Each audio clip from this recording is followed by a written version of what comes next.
Okay, I think we've got pretty much all aboard who's coming aboard, so I might as well make a start.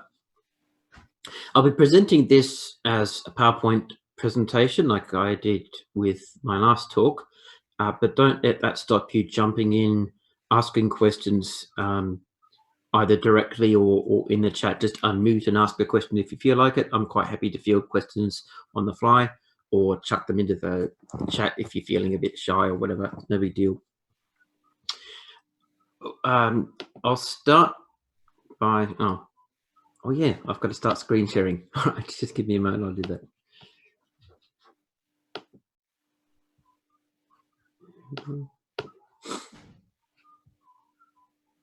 Okay.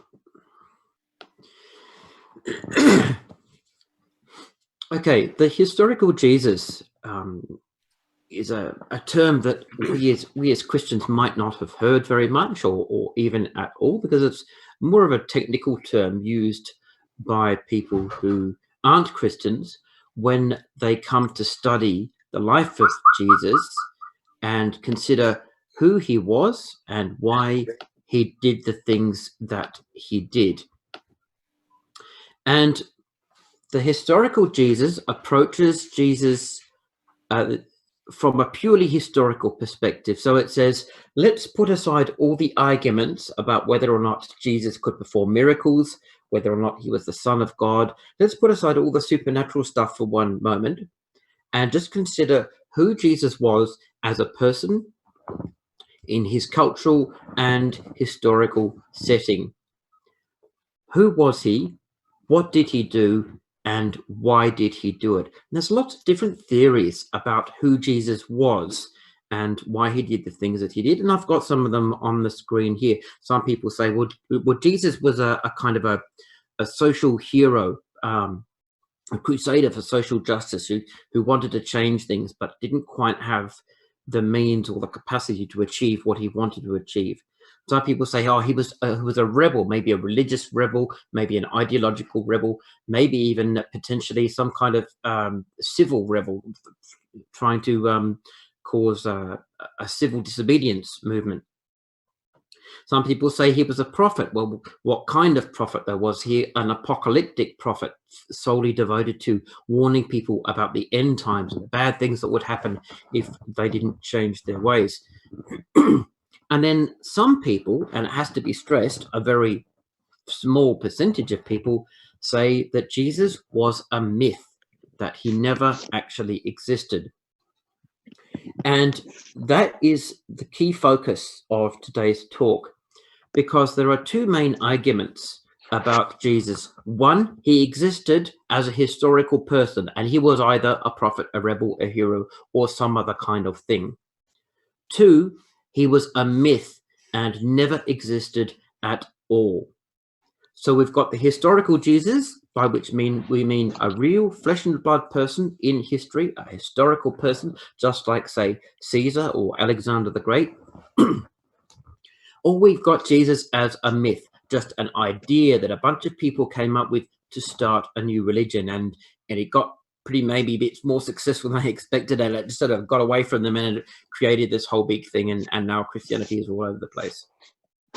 So I want to look at common challenges to the notion of a historical Jesus and the basic arguments posed by people who say he was only a myth. And for the sake of convenience, I'm going to say people who believe Jesus was a myth. I'm going to use the term mythicists, because that's the common term used in academia to describe these people and their position. So who is the historical Jesus? And what do we mean when we talk about the quest for the historical Jesus? Well, the quest for the historical Jesus is an academic endeavor which aims at reconstructing the life and the teachings of Jesus of Nazareth using critical historical methods, that is, purely secular academic methods, without reference to the supernatural or religion or theology. This approach typically dismisses the supernatural aspects of Jesus' ministry. Says, well, obviously, none of those supernatural things actually occurred. but it does not regard them as evidence against his existence. And that's a critical point. Just because someone has lots of stories about them in which they perform miracles doesn't necessarily mean that they are not a historical person. There are plenty of historical people, particularly from the ancient world, who have some kind of miraculous power or supernatural events attributed to them or to their life. Does not mean that they did not exist, and it's not evidence against their existence. Let's look at some common arguments from mythicists. Arguments that they believe are strong evidence or make a strong case against the fact that he existed. They say that there are no first century non-Christian references to Jesus, and they say we would expect to find those if he was a historical person known by a lot of people. They say the New Testament has no historical value and that the Gospels are purely allegorical fiction.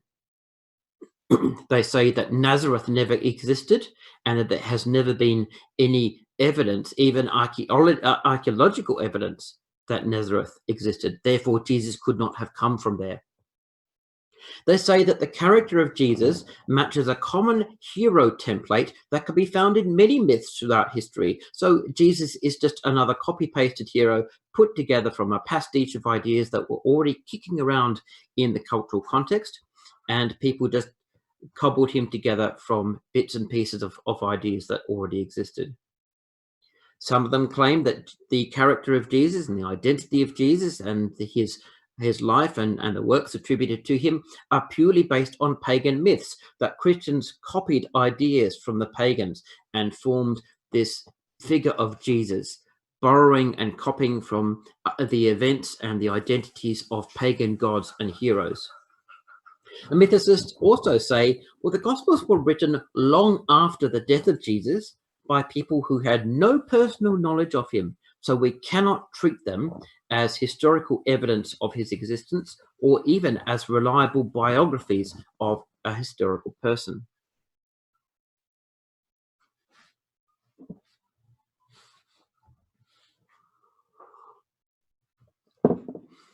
It's got to be emphasized that mythicism is only supported by fringe scholars.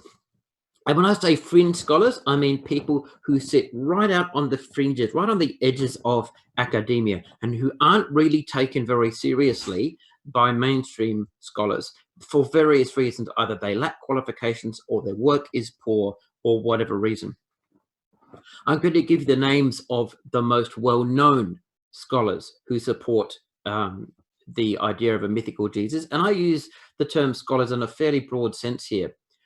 The first one is René Salm, a piano teacher. He has no relevant qualifications to study the historical Jesus, let alone the mythical Jesus.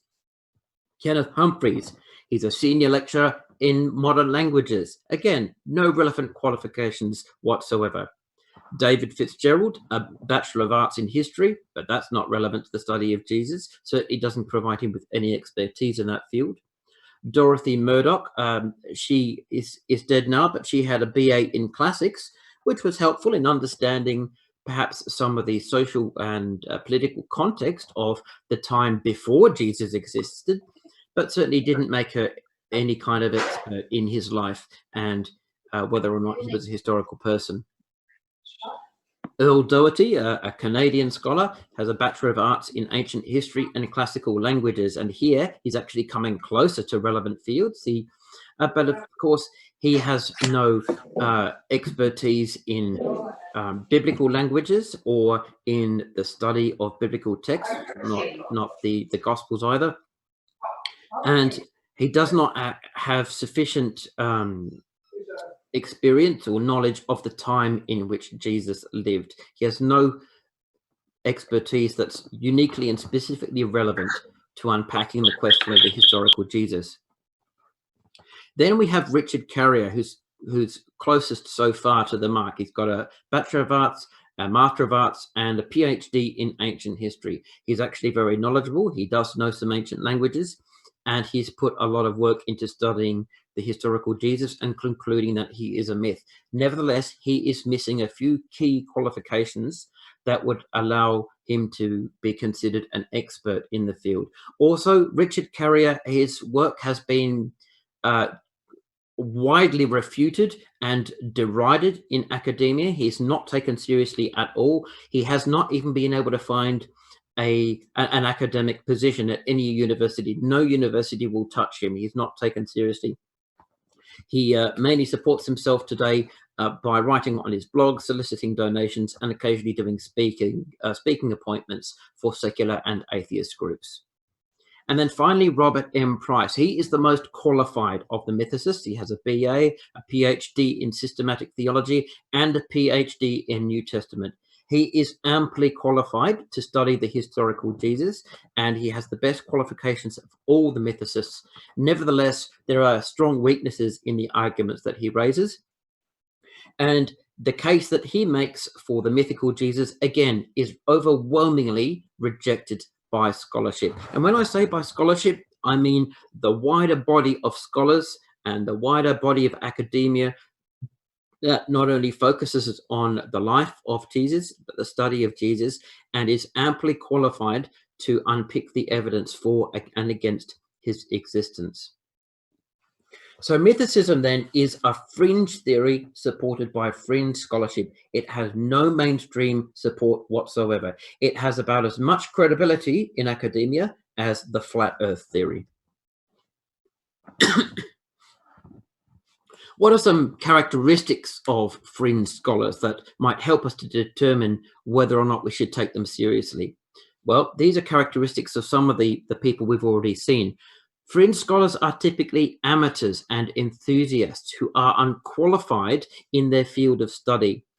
They reject academic consensus, that is the unified body of academic opinion, which is based on the evidence on any particular issue. But they avoid peer review. That is, they don't allow their material, they don't submit their material to a panel of peers in their relevant field to be scrutinized by experts and picked apart for errors or weaknesses. They publish their own material, and they usually have to because nobody else wants to publish it because it's so ridiculous. They promote themselves heavily, usually on the internet, sometimes at press conferences. And they self-reference, that is, they constantly quote their own material and their own books to support their arguments because they can't find anyone else or any credible academic sources to support them. They tend to announce their findings at press conferences instead of academic conferences. Why? Because at a press conference, you can say anything. And the press is typically not qualified to challenge you on technical issues like the question of whether or not Jesus was historical, so you can get away with anything there. Whereas at an academic conference, you are surrounded by experts and you would be immediately scrutinized and asked to defend your case by people who know a lot more about the issue than you do. And finally, fringe scholars often claim, well, there's a conspiracy of silence and there's an opposition from mainstream scholars that's stifling us and keeping our work out of the mainstream. And that's the reason why academia rejects our ideas. That is, of course, absolutely not true. Our academic experts reject their ideas because they're simply nonsense and they do not have adequate support. Historicism, that is the idea that there was a historical Jesus, is overwhelmingly supported by expert scholars. And here's just a handful of them: John P. Mayer, N.T. Wright, Gary Habermas, and James Dunn. These are all Christian scholars, highly qualified in their relevant fields and amply qualified to talk about the historical Jesus. Historicism, of course, is also supported by non-Christian scholars: Morris Casey, Bart Ehrman, who used to be a Christian but is now an agnostic, and Geza Vermes. Again, these men are amply qualified, and they are just a small sample of the many scholars I could quote who support the existence of a historical Jesus despite not being Christians themselves. They reflect the academic consensus that Jesus was a real historical person. And that academic consensus is reflected in the works of people like E.P. Sanders, Marcus Borg, Robert Eisenman, and Richard Bauckham. The first two of these guys are quite liberal Christians. They're not hardcore fundamentalists at all. So they are They're not the kind of people you would expect to sort of go all in on an idea that doesn't actually have a huge amount of support within the Christian context. Richard Bauckham trying to remember if Richard Bauckham is a Christian or an agnostic. I think Eisenman might be. I'm pretty sure Bauckham is actually a Christian. But all of these guys, again, are just a small sample of the many scholars I could reference who support the existence of the historical Jesus and provide us with an excellent analysis of the evidence in support of his existence. Let's look at skeptical scholarship versus historicist scholarship. There was a special project that was created by a bunch of Jesus myth skeptics, and it was called the Jesus Project. It commenced in 2007. They had planned to run it for 5 years, and they hoped that they would definitively put this issue to rest and produce a large body of evidence proving that Jesus was a myth. But the Jesus Project achieved absolutely nothing, and it was shut down in 2009, just 2 years after it had started, due to lack of productivity. It produced nothing, it achieved nothing, it produced no peer-reviewed work. It was a complete waste of time, a total failure. Then we have the Jesus Seminar, which was set up by a bunch of, middle-of-the-road and liberal scholars. And the Jesus Seminar was solely for the study of the historical Jesus. It commenced in 1985, and it was highly productive for the next 20 years. It established new methods of assessing source material, produced a large amount of high-quality, peer-reviewed academic literature, and it finally ceased in 2005 following the death of its founder. So here we see the vast gulf in the quality and rigor of the two sides. The historical Jesus has academia on his side. The mythical Jesus has nothing. A bunch of amateurs and cranks making loud noises on the internet and little else. So what are the sources of information about the historical Jesus? Well, we have biblical sources. Obviously, we have the Gospels, the book of Acts, and the epistles. But we also have extra biblical sources, that is, sources outside the Bible. And these include records and statements by Roman officials, ancient historians, and even opponents of Christianity. And it is notable that there were no opponents of Christianity throughout the entire ancient world who ever doubted or challenged the existence of Jesus. And that's significant. Jesus as a historical person was taken seriously even by opponents of Christianity. No one ever suggested at the time that he did not exist, which is interesting because that would have been the ideal time to prove that he didn't exist. It's very difficult to come up with the idea of a guy who exists now when there's no evidence for him. Opponents of Christianity should have been able to prove that Jesus didn't exist, even at the time when Christians were claiming he did. And yet that was simply not possible. So the early opponents of Christianity, much as they hated Christianity and much as they hated the idea of Christ, they never denied his existence. They acknowledged him right from the start as a historical person. That is powerful evidence in support of his existence.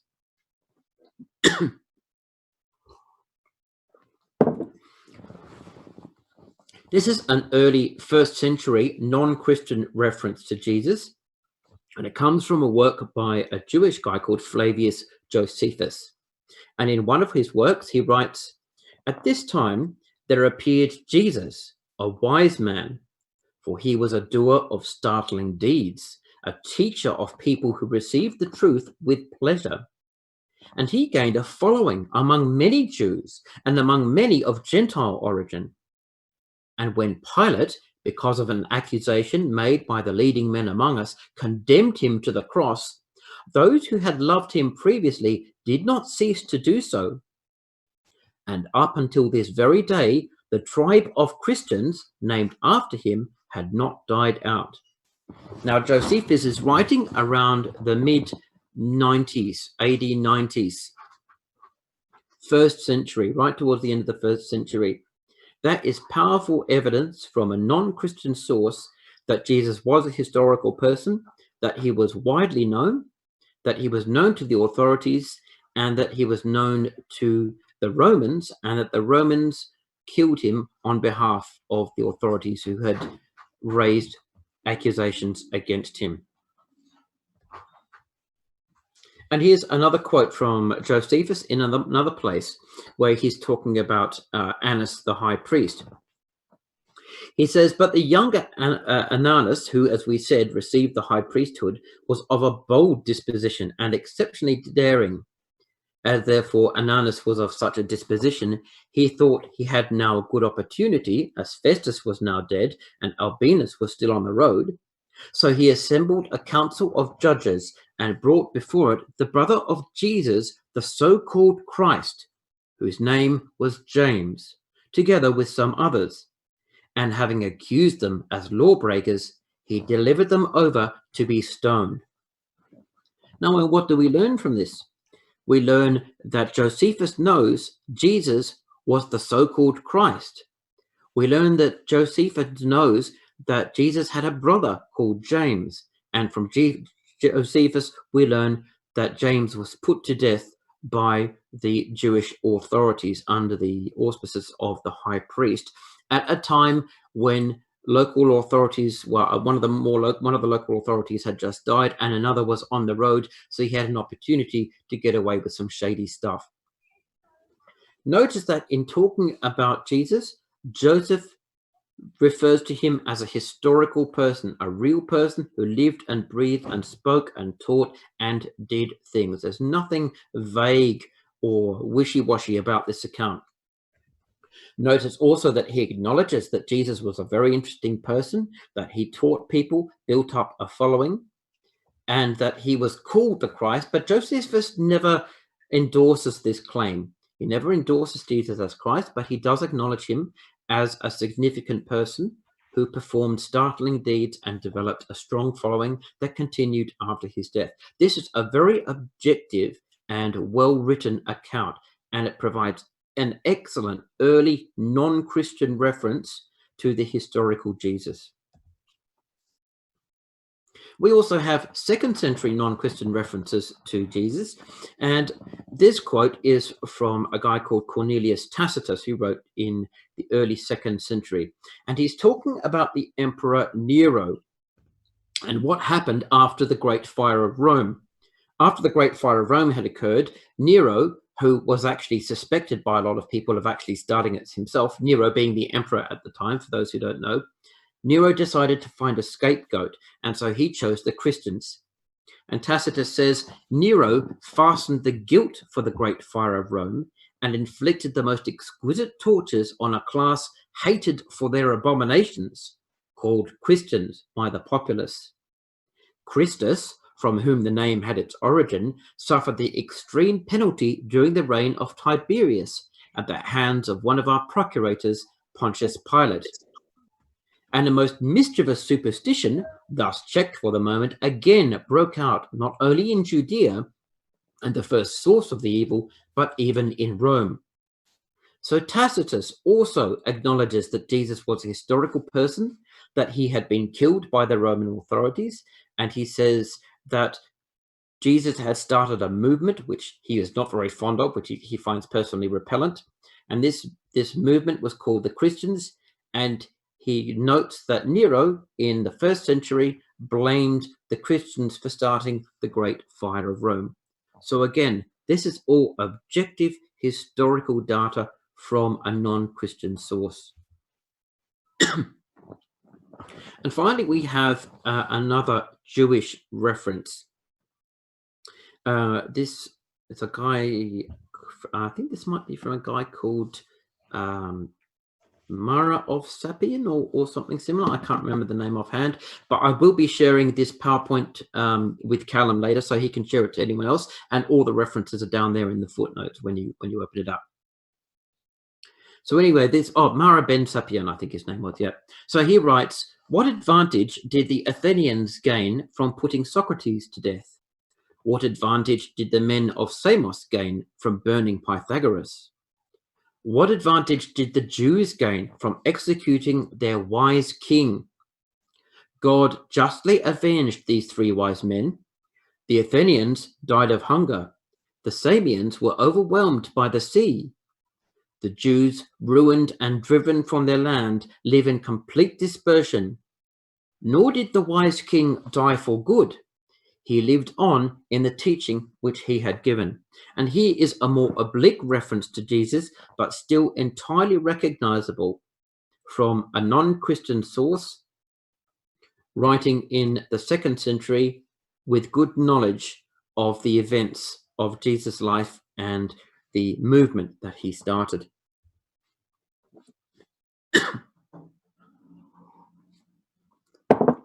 How do we assess the evidence for the historical Jesus? Well, there are multiple criteria, but I've chosen to focus on the 4 main ones. The first is independent attestation. Do we have non-Christian sources, independent sources, sources who are not biased towards Christianity, that give us information about Jesus, that attest that Jesus was a historical person? Yes, we do. Do we have multiple attestation? Do we have more than one source of information for the existence of a historical Jesus? Yes, we do.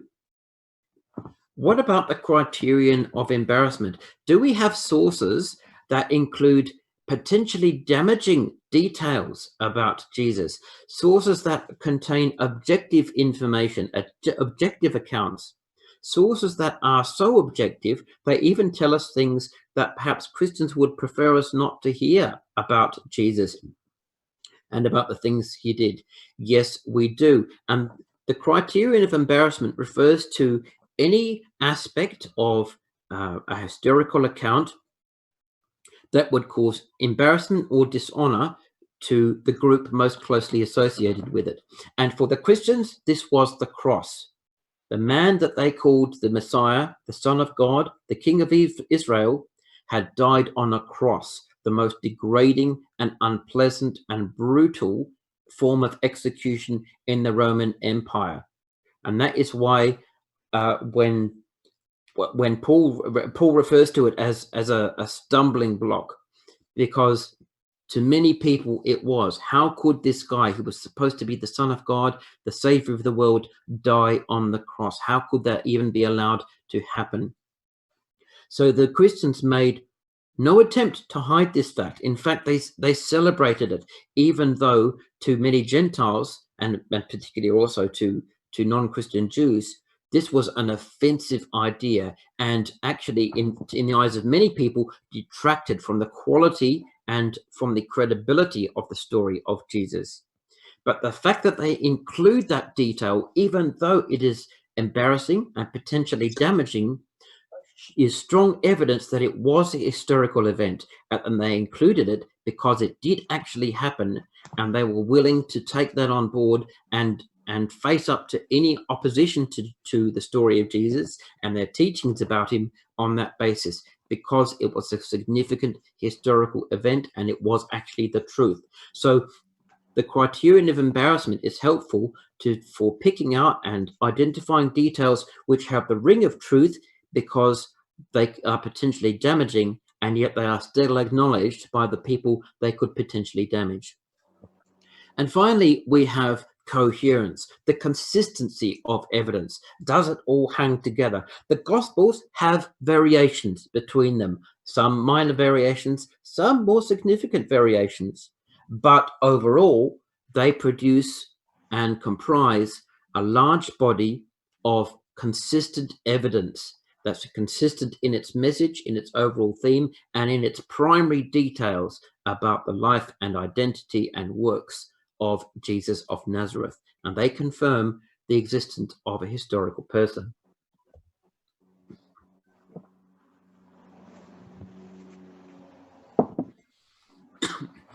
Are the New Testament documents credible as historical sources? Because, of course, that's the next thing the mythicist will argue. or they're written by Christians. They can't possibly be objective or credible sources. Well, let's have a look. Let's see if these documents meet the necessary criteria for credibility. Well, these documents have have temporal proximity. That is, they were written at the right time. They are written at the right time to be credible as historical sources of information about a historical Jesus. They have geographic proximity. They were written in the right place to have credibility as sources of information about the historical Jesus. Sorry, I can't remember calling anyone. Sorry about that. Someone asking a question? Yeah, have a good one. Nope, someone has accidentally left their microphone on and forgotten about it, I think. Okay.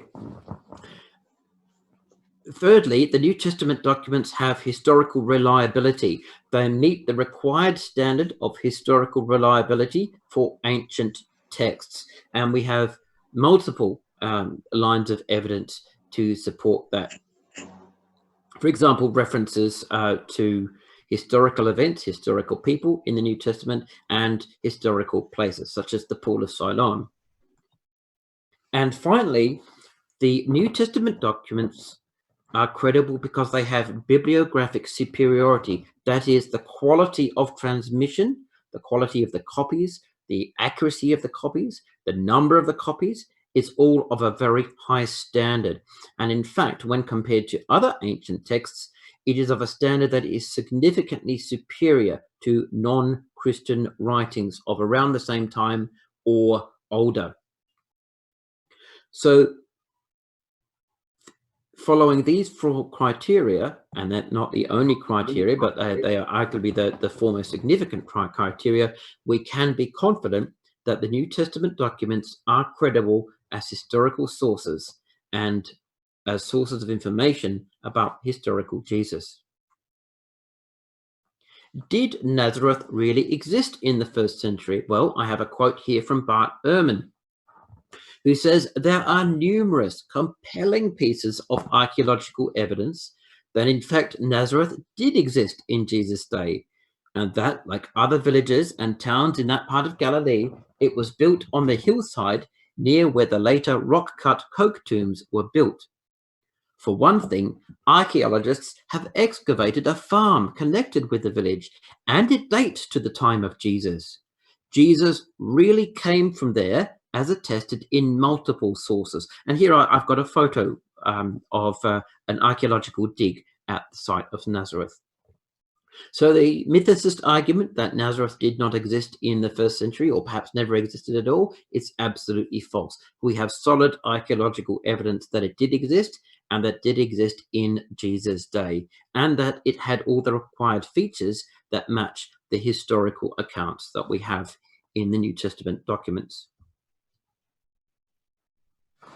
Now, here's the next argument from mythicists. They say, well, various scholars have gone through different myths and legends, and they found that they all follow a common template.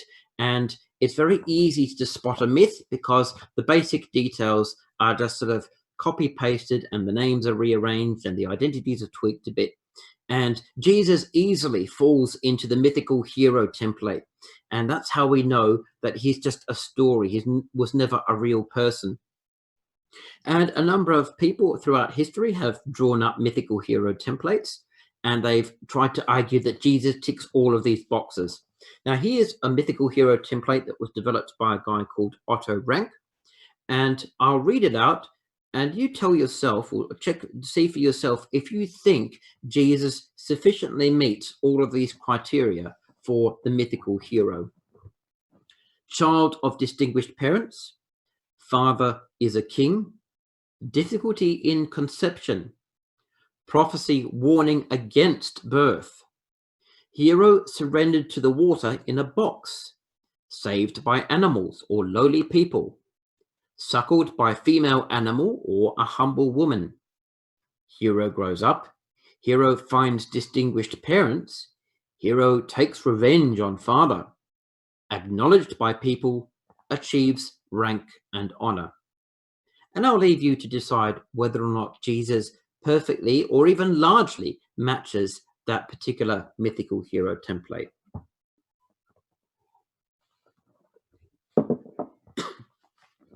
There's another template, a much larger one, that mythicists like to try to shoehorn Jesus into, and that was one created by a guy called Lord Raglan. So we'll read that out now. Mother is a royal virgin. Father is a king, often a near relative to the mother. There is an unusual conception. The hero is alleged to be the son of a god, and there is an attempt to kill the hero as an infant. He is spirited away as a child, reared by foster parents in a far country. No details of his childhood are provided. He returns or goes to a future kingdom. And look at how Raglan cheats here, trying to have it both ways. Oh, he returns to a future kingdom, or maybe he goes to a future kingdom. I mean, those are two completely opposite things. But anyway, it just goes to show how silly and subjective these things are. He is victor over a king, or a giant, or a dragon, or a wild beast. I mean, sure, let's cast the net as widely as possible. And he marries a princess. The rest of Lord Raglan's template, the hero becomes a king, but he rules uneventfully. He prescribes laws. Well, geez, isn't that what kings normally do? That's hardly surprising. But he loses favor with the gods or his subjects. He is driven from his throne and city, and he meets with a mysterious death, often at the top of a hill for no apparent reason. His children, if any, do not succeed him. And again, Raglan wants to have it both ways. He's basically saying the hero does or does not have children. Oh, okay. His body is not buried, and he has one or more holy sepulchres or tombs. Now, again, I'll leave you to take a moment and consider whether you think Jesus either fully or largely matches the criteria of that mythical hero template.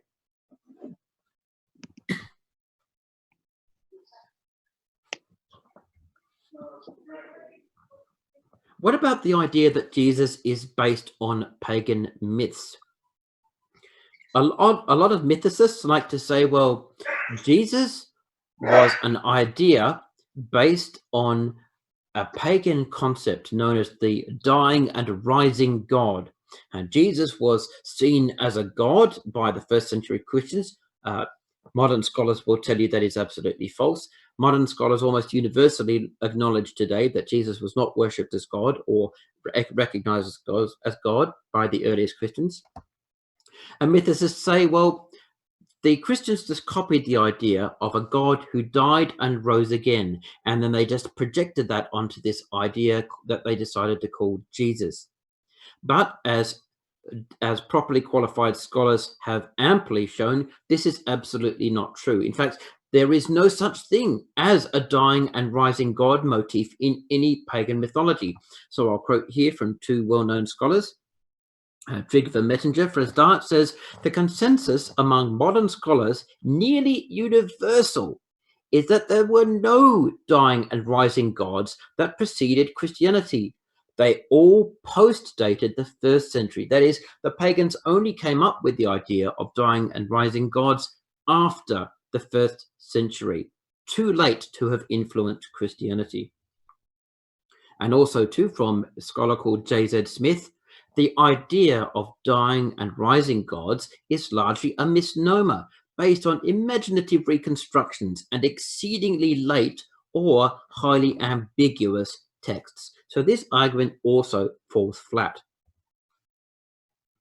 Is Jesus then simply based on pagan myths? Many mythicists will say, all right, then if Jesus wasn't just a copy-paste from a pagan dying and rising god, then maybe he was just copy-pasted wholesale from an existing religion. Many mythicists will say that Christianity borrowed from a Roman religion called Mithraism, which had originally existed as a Persian religion that the Romans adopted and adapted. But we have two scholars here. Firstly, Ronald Nash says Mithraism flowered after Christianity, not before. So Christianity could not have copied from Mithraism. the timing is all wrong to have influenced the development of first century Christianity. And here a quote from a Christian scholar, Craig Keener: when you make the comparisons, that is, between pagan myths such as Mithraism and the historical Jesus, you end up with a whole lot more differences than you do similarities. So again, the idea of borrowing Jesus from pagan mythology simply does not work. The evidence is all against it. What about the Gospels? Were they written too late to be taken seriously as credible sources of information about historical Jesus? Well, let's have a look at some other ancient biographies. Now, in this graph, shorter is better because it shows the number of years between the death of the person and the earliest written record about them, the earliest biography, for want of a better term. Pontius Pilate, only a few short years.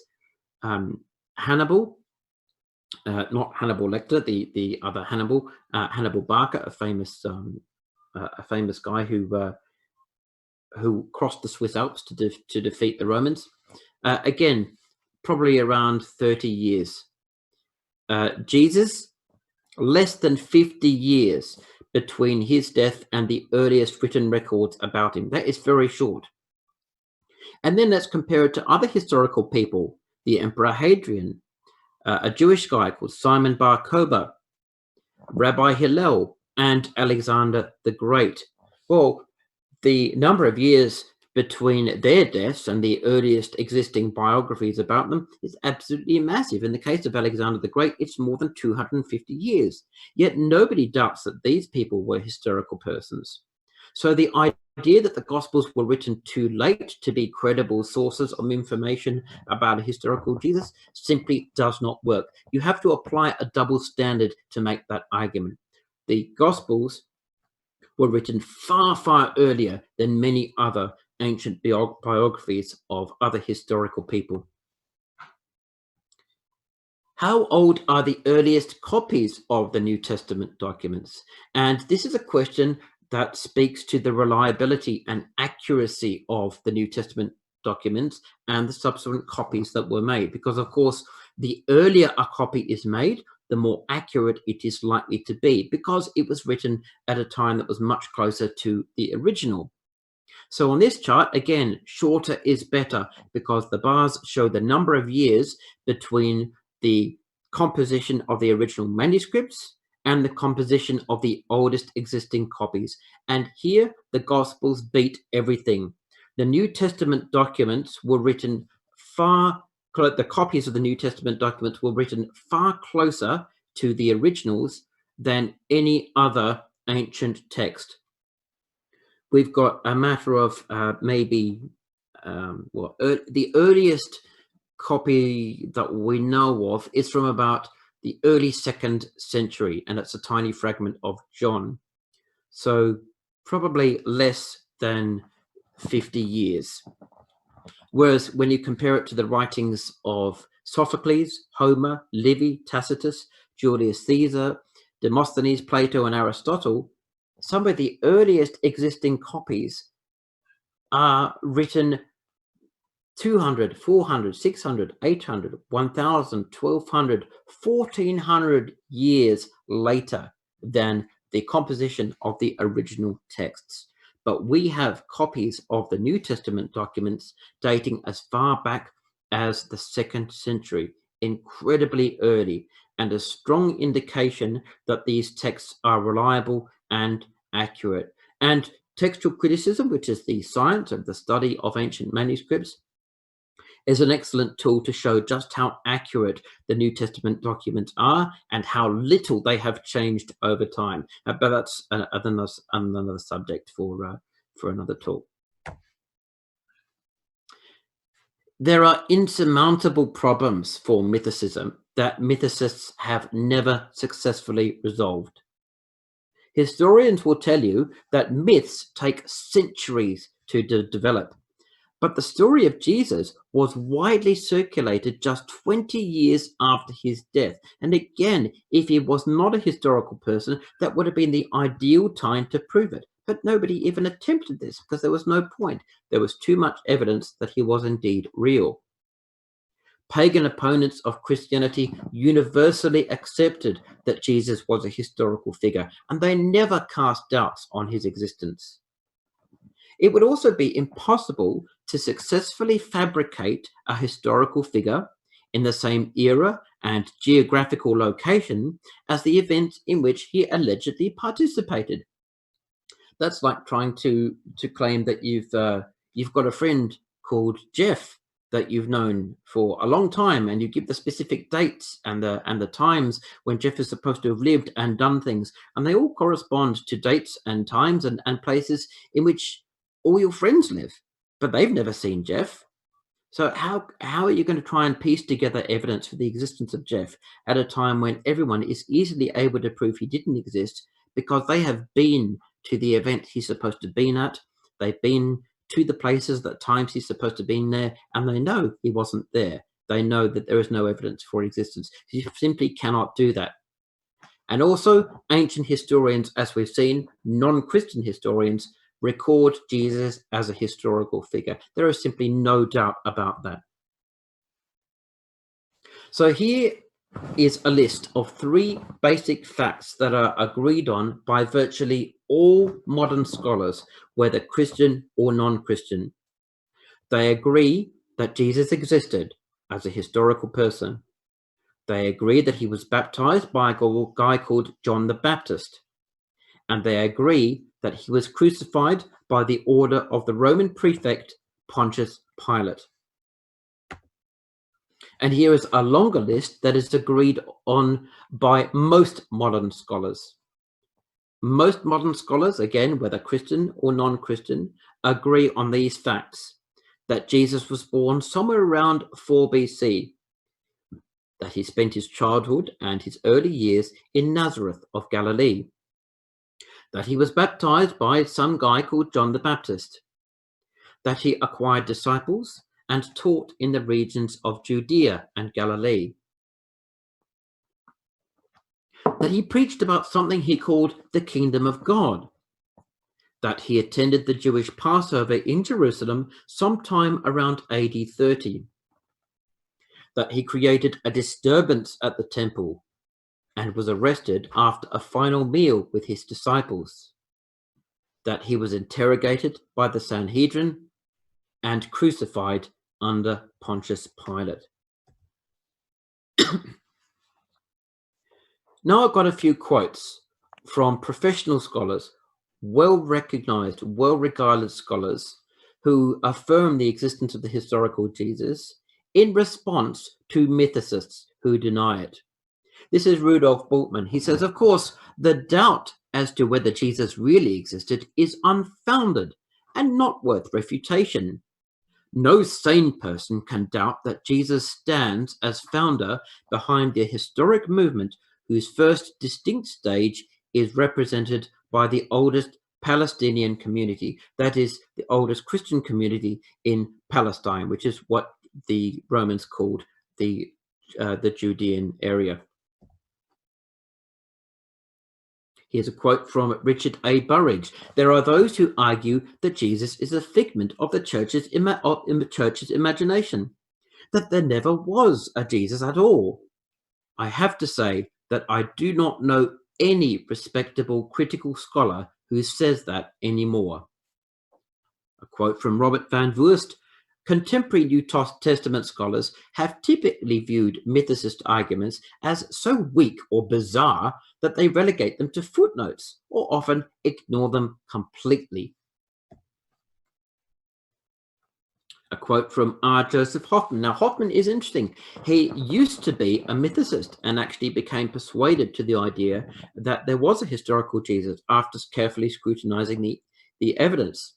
Hoffman says the attempts of mythicists to show that Jesus did not exist, on the other hand, has been largely incoherent, insufficiently scrupulous of historical detail, and based on improbable bead-strung analogies. Morris Casey says mythicists have not the foggiest notion of historical method, and they do have a massive amount of bias and prejudice to put in its place. Michael Grant says, to sum up, modern critical methods fail to support the Christ myth theory. It has again and again been answered and annihilated by first-rank scholars. John Dominic Crossan says, Jesus' death by crucifixion under Pontius Pilate is as sure as anything historical can ever be. And I'll leave you with the words of Bart Ehrman, two powerful quotes here. He says, I don't know anyone who is a responsible historian, who is actually trained in the historical method, or anybody who is a biblical scholar who does this for a living, who gives any credence at all to any of this, by which he means the mythicist argument. He says the idea that Jesus did not exist is a modern notion. It has no ancient precedents. It was made up in the 18th century. One might as well call it a modern myth, the myth of the mythical Jesus. That concludes my presentation. I'll now open the floor to anyone who's got questions or comments to make. Feel free to jump in or just post something on the chat. Good morning here from Germany. If you can hear me, it's been really fantastic. I've really enjoyed your slides and your presentation, and I think it'll help a lot to help convince some people who are on the edge, who are not quite sure if Jesus existed or not. Those are very, fantastic proof of Jesus' existence. So that was excellent. Thank you.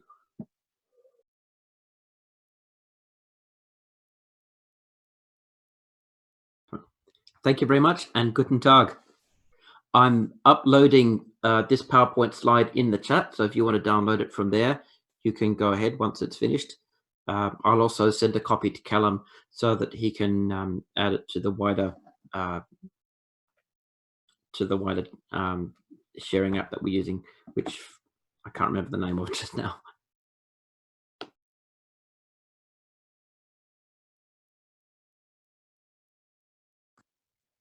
Hey Dave, it's James. Just wondering, can you talk to other gospels, like gospels outside? Your thoughts on other records of Jesus that are sort of called gospels compared to the 4 that we've got in canon?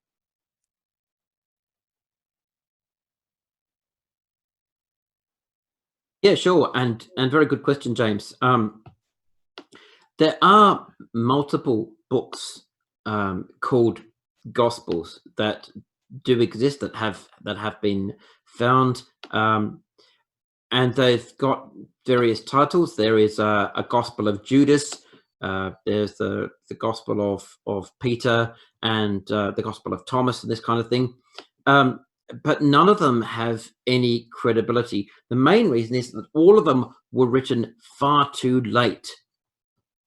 They were all written well after the 1st century, most of them in the 2nd, 3rd centuries, far too late to have any credibility. They are written at the wrong time, at the wrong place, by the wrong people. They are not eyewitness accounts, and they are not accounts by anyone who even knew Jesus or even knew people close enough to the original people who knew those people. So it's just none of these so-called gospels have any credibility, and that's why even modern scholars who aren't Christians agree that they have no place in the New Testament, and they offer no credible information about the historical Jesus or even the biblical Jesus.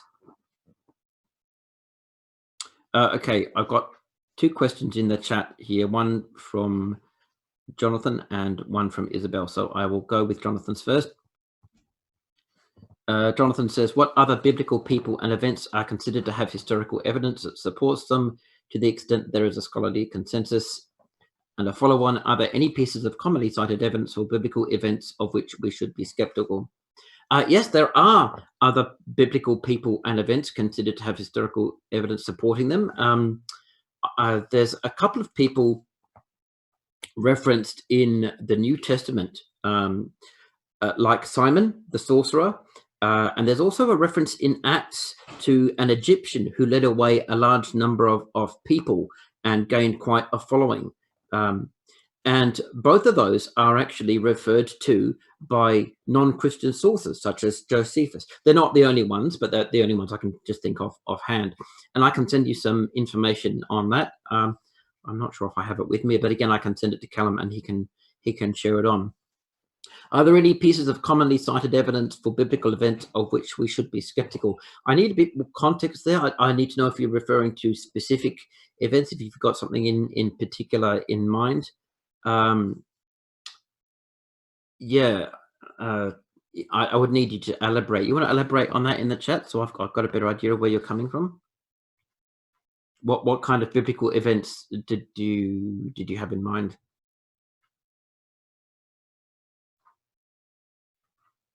And while that's coming, I'll move on to Isabel's question. Isabel says, could you speculate as to the reason why it's so popular to be overly critical of any historical evidence for biblical events? Yes, it's in the popular mind, that is in the minds of the average person in the street. Religious books are just all about stories and myths and ideas about a God who doesn't exist and people who didn't exist. So it all tends to be seen by them as just a whole bunch of fairy stories. And the average person in the street doesn't actually know or appreciate the large body of evidence supporting the existence of historical people like Jesus. So they sort of lump it all in as stories, whereas the scholars who study this stuff professionally actually know, because they're familiar with the material and the sources and the evidence, they know that there is actually a large body of evidence supporting these facts and these details and these historical events. I suppose it is popular in one sense because atheism has seen a real resurgence over the past 20 years. There was a movement that emerged called the New Atheism, and the New Atheists were aggressive. Most atheists have generally been sort of ambivalent towards religion or Christianity. They said, well, I'm not religious and I'm not a Christian and I don't believe in God, but I don't really care that other people do. But the New Atheists went on the offensive. They say, I'm not a believer and I don't think you should be either. I don't think anyone should believe in religion. Religion is bad. And so the New Atheists went all in on an attack on Christianity and every other religion. And they popularized the idea that we should be completely skeptical of biblical events and historical evidence for biblical events. And most of them were not actually qualified in any relevant fields, so they tended to be drawn into silly ideas like mythicism. And that's why their arguments are so easily refuted. So that's become popular largely because of this groundswell of atheism that's emerged in the last 20 years or so. But when you actually sit down to people and discuss this stuff reasonably and calmly, and you show them that experts in relevant fields actually agree on the historical Jesus and that there is strong evidence for his existence, then you can actually begin to unpack some of this stuff and show people, well, you know, it's not as simple as saying the Bible is a bunch of stories and myths. Where even if you want to take up the supernatural element, there's still a large body of historical literature in the Bible supported by historical evidence. Right, okay, so Jonathan asks, events like the Exodus or important biblical figures like prophets or kings of Israel, are there any pieces of commonly cited evidence for these that we should be skeptical of? Oh, okay, yes, absolutely. There's quite a few stories and claims that have been circulated by Christians in the past about so-called evidence for the Exodus or so-called evidence for, say, the existence of Noah's Ark. So on multiple occasions, people have claimed to have discovered the remains of Noah's Ark in Turkey or some other part of the general region of the Middle East. And they've claimed, oh, look, we can see the fossilized hull here and blah, blah, blah. None of those claims have any credibility. They've been typically made by very well-meaning people often Christians who have a lot of faith but not much evidence to support their claims about finding the ark.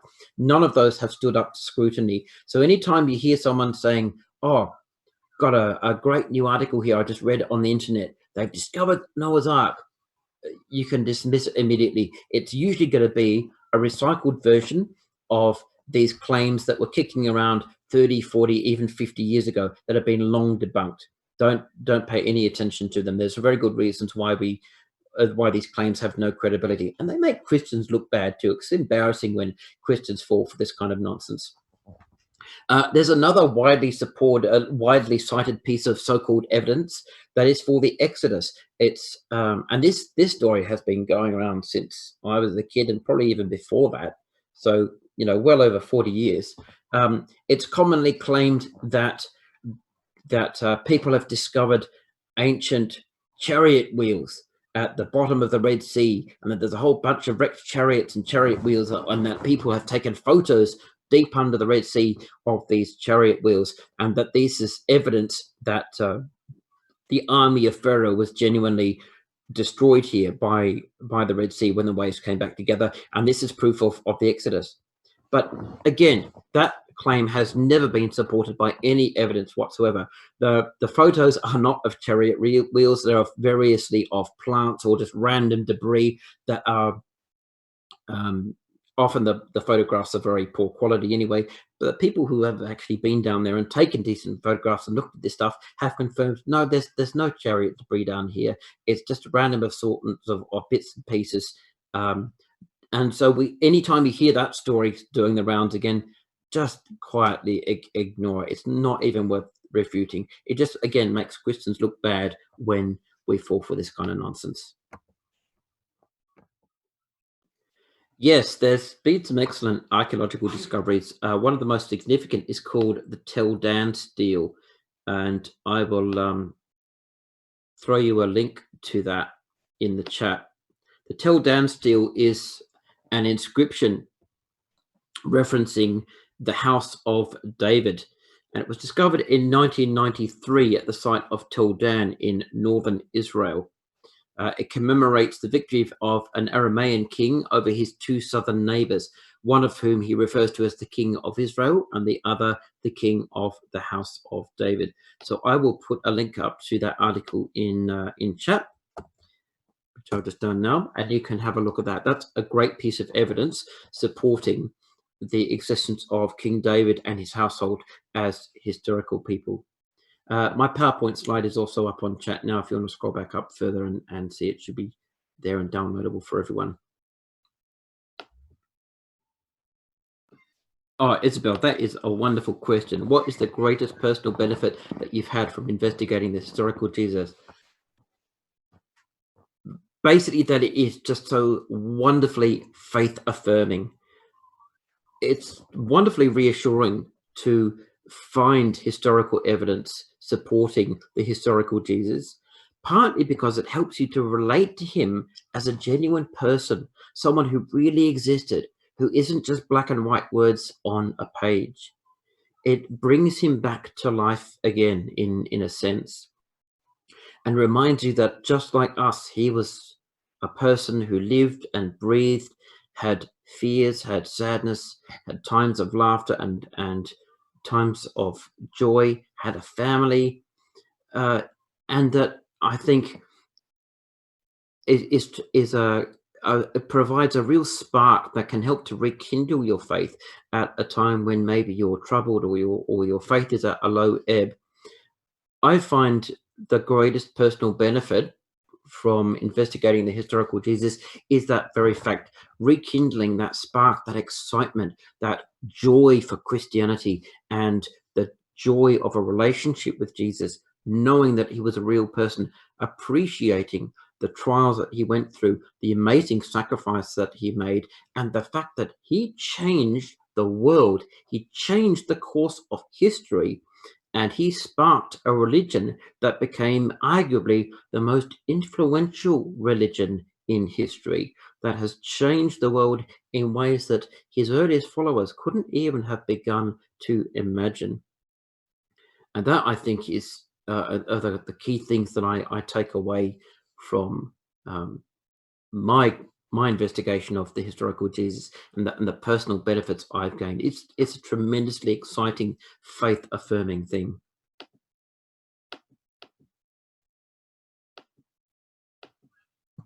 Thanks so much for sharing that. It's been really great. Hey Dave, while you're looking at that, just wondering, on a lot of your slides, are you happy or will be able to supply for people that maybe we were talking to the like bibliography or source material, the source references for some of the stuff that was on your slides for people that may ask? Yep, absolutely. In fact, you'll find the references for the material in the PowerPoint when you open it up. I'm pretty sure I've got. Oh, okay. I haven't got full references for some of those quotes, but for the ones I haven't got references for, I'll be quite happy to put together a full list of references and send them to Callum, and he can pass them on to everyone. So, yep, no problem at all. So, available on chat now. You should be able to have the mythicism handout for download, and the full PowerPoint presentation as well. You should be able to download both of them straight from chat. Okay, Easter Online, asking the big questions. You've talked about the evidence that Jesus existed from a natural point of view. What makes you personally believe the extra step of Jesus being Son of God and being resurrected? Well, I've actually got an entire presentation on that, which I would have loved to give during Easter, because that's the best time to be talking about the resurrection of Jesus. Basically, and it might sound a bit trite, but the empty tomb is the zinger. The empty tomb is the critical piece of evidence that, for me, confirms that Jesus was who he says he is, and that he was genuinely raised as Scripture says he was. Look, I tell you what, I will upload my look, if you've got space for an elective session on Monday, I'll be quite happy to do my resurrection PowerPoint there, and I'll upload it as well at the end of the presentation so everyone could do it. But in a nutshell, the empty tomb is the most powerful evidence for the resurrection of Jesus, and there are various reasons, many solid reasons, why it is very difficult to deny the strength of that evidence. So yeah, if you want to give me an elective session on Monday to cover that, I'll be absolutely delighted.